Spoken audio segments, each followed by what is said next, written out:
बाबा जी बहुत परेशान हूँ। कोई कामकाज नहीं मिल रहा। घर में फाके हो रहे हैं। छोटी बेटी भी हर वक्त उदास रहती है और बीवी भी हर वक्त लड़ाई झगड़ा करती रहती है। बाबा जी, मुझे लगता है कि किसी ने तावीज कर दिए हैं हमारे घर पर। कल अपने घर की मट्टी लाना।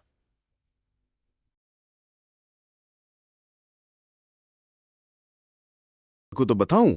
बताओ बाबा जी, मैं सुन लूंगा। ओ सुनो, तुम्हारी बेटी का स्कूल में चक्कर चल रहा है। तुम्हारे बेटे गलत रास्ते पर निकल गए हैं। और खास बात, तुम्हारी बीवी तुम्हें धोखा दे रही है।